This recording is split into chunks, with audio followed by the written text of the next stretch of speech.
guys, good morning.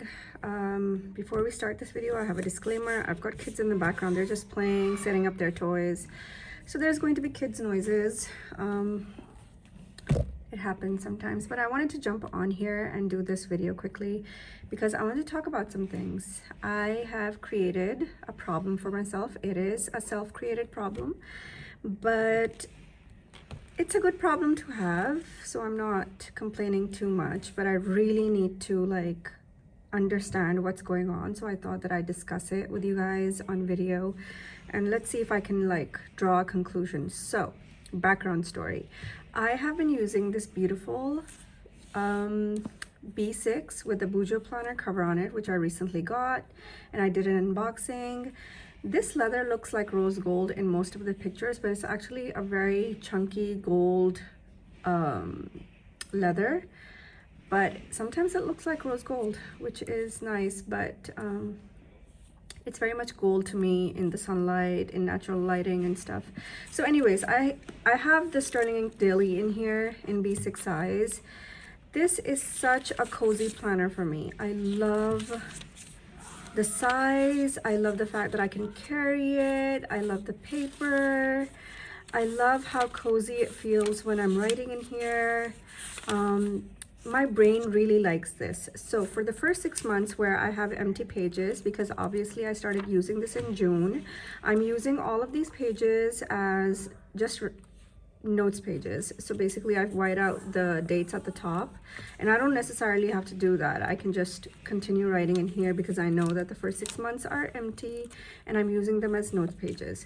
I started planning in here in June.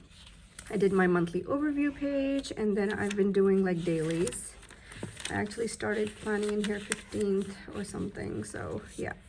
So I do dailies over here. I know what's coming up. I schedule things in advance. I'm just absolutely loving this planner. And some days I don't plan, there's empty spaces, but that's perfectly fine for me because, you know, some days I'm not writing anything. Some days I'm writing so much that I run out of space, and that's perfectly fine as well. If I need to take a note or something, I just put on a date on one of these notes pages, and then I'll take notes over here, or just put it down on a sticky note.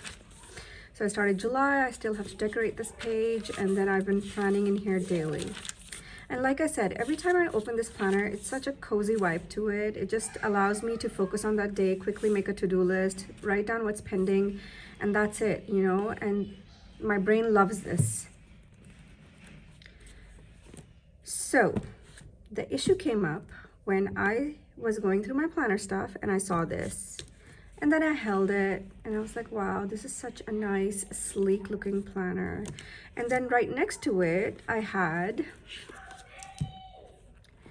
this planner from Paper Test Designs. It's the yearly notebook, undated, in the standard size. I used the A5 size last year, and because it's undated, I just had it lying around, not used, and perfectly, capable of being used because it's undated. So what I did is that I just had this itch to quickly set it up, and so I did. So the setup was exactly the same. I just put in a yearly calendar. I wrote down my goals up front. I transferred my sticky notes.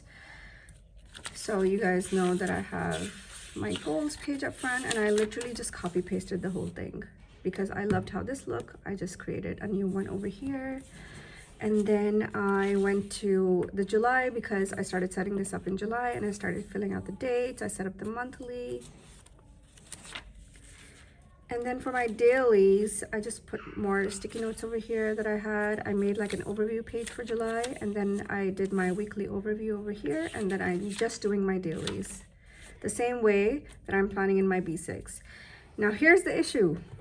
The issue is I do not want to stop using my B6. It's what my brain wants. I love it. But this looks so good to me. It's so nice to hold. I am in such a dilemma. So what I've been doing for the past couple of days is that I've been using these both as everyday carries, and it's driving me insane because I'm doing daily planning in here both because I can't seem to let this go because I absolutely love how it looks. But I also, my brain keeps telling me, no, this is your comfort zone and it's gonna help you, you know, be focused on a daily basis. And I wanna keep planning in here. The only thing that is making me lean more towards my B6 than my narrow is that I'm in a phase in life where I am not really, you know, into narrow sizes. Like writing in here does not bring me the same amount of joy that writing in a boxed size is bringing me these days. I think it's something to do with me using the standard so much in the past couple of years. Like I used a standard size in 2020, 2021, 2022, I think as well. That I'm just so over the size. So I think that's the only factor that's helping me, you know, still write in my B6 and go like, you know what, this is just gonna stick till the end of the year. And also next year, I wanna get the same thing. But every time I put this down, I'm like, oh my God, why? I love this. And I wanna see it chunk up and I wanna write in here every day, even though I don't like narrow sizes these days. Me not liking narrow sizes actually also means that this year I did not get the Hobonichi weeks. I did not get a lot. I didn't buy any standard size this year. All of my sizes were either A5 or B6. So yesterday when I was writing in here, I was like, man, I don't really like writing in this narrow size. So why am I picking this up? Why am I setting it up? But then all of a sudden I'm gonna switch to my gold page and I go like, oh my God, this looks so good. I wanna use this. Anyways, I hope I'm not giving you guys a headache with this. But that's my genuinely honest planner thought going on today, this week actually. See, when I put it down and this looks like rose gold, but then when I pick it up in the sunshine, it looks like gold. So pretty. Anyways, okay, so that is the problem. On the other hand, in good news, I am still using my beautiful A5. I recently got my new kit, so we're gonna be setting up July. This was June in full glory. So this was July. So July kit that I got was very blue, blue and yellow. But since I used a blue theme yet last month, I decided to pick out the colors that have more like dark colors and a touch of like this burgundy and purple.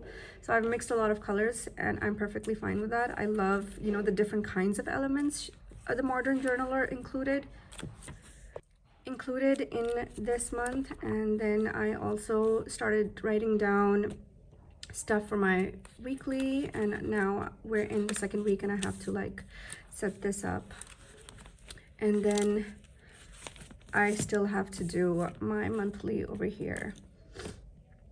So yeah, this is going perfectly fine. I'm so thankful that this is still like my stable grounding full year archival. This brings me a lot of joy. So, and it looks pretty, so I love it. And I love the leather. So I might be going in 2026 with the exact same thing. So my Toscana black with a sterling ink horizontal. If I pick out a colored planner, if I pick out a black planner, I'm likely going to get another Punto and, you know, just put some color on the cover instead if I have a black planner. So that's my intention for 2026, and that's perfectly fine. So this is very much stable. I'm just struggling with my everyday carry right now. I feel like if I just give this a genuine chance for a couple of days, maybe a week or two, maybe I'll just go tired, because I'm already trying to write in here in the narrow size and I'm not like fully comfortable, I guess, or I'm not like really inclined to use this narrow size as much as I'm inclined to use this box size. So I'm like, maybe I'll just grow tired and leave this and put this down and then just get over it, because I just need to get it out of my system, I think. But this looks so good. This is like me in its true sense, like a plain black planner and, you know, set up ready to use. Please excuse my nails. I have to get them done soon. Anyways, so in terms of my daily planner, I am going to set up July in here. I'm using my notes pages. I think these will be enough for the next 6 months. And then in terms of my dailies, you can see that I've been filling out my pages perfectly. Every day I have to set up my monthly overview page, and then I'm doing my dailies since the past week. And today is Monday, so I'm gonna write down a to-do list for today. And then I already have like things scheduled for the week coming up, and I have them written down in my daily planner. So in this diary book, I just had this lying around honestly, and I was like, you know what, I'm gonna try to track my daily spending. So how much do we spend on groceries, and how much do we spend otherwise, you know, just wasting money. So I thought that I'd try that, even though I hate tracking finances. It's not something that I like doing. I have a budget for the entire month, which I break down on a weekly basis, and we just use that budget. So tracking daily expenses is not something that I'm interested in, because I feel like, you know, the money that we do spend, even if we're just spending, you know, which might seem like we're wasting, but it's more to do with, you know, just having a moment, having like a self-care moment, or, you know, making the kids happy or something like that. So that's perfectly fine. Anyways, I'm going off rail. I did wanted to come on here and talk about these two planners. What I'm going to do, because I still don't have it on my out of my system, I'm gonna sit down with this planner. I'm gonna write in it, and when I get tired of this planner, I'm gonna fully switch back into my B6. While I'm writing in this planner, I will still use my B6 and maybe duplicate for a few days and see if I can just naturally put this down and not use it and continue using my B6. One of the other main reasons why I absolutely am head over heels on this planner is because it's Paper Test Designs planner, and I love her paper. Her version of the Tomoe River paper is my favorite. It's extremely white and it's extremely crinkly. It's more crinklier than any other paper I've used. Not to say that I don't like other Tomoe River paper. Those are amazing as well. I think they're very good quality. I'm not having bleed through options even with my, you know, dot zig or anything. It only happens if I keep my pen in one place for a longer amount of time. But if I'm just generally writing, there's some ghosting but no bleed through. But I miss Tess's planner, which I used the entire year last year. So what do you guys think? Do you think that I would continue using my standard size and I would be like, you know what, let's finish the year in this? Or do you think that I'm just going to abandon this and just go back to this entirely? I can't make up my mind for you for now, you guys, but I hope that in the next couple of days I might figure it out. So thank you for joining me on this video, on this crazy video. I hope that I made sense to the planner people out there, because I know for sure that I definitely don't make sense to non-planner people. I'll see you guys in the next video, and I'm hoping to report on what I ended up doing. So catch you guys then.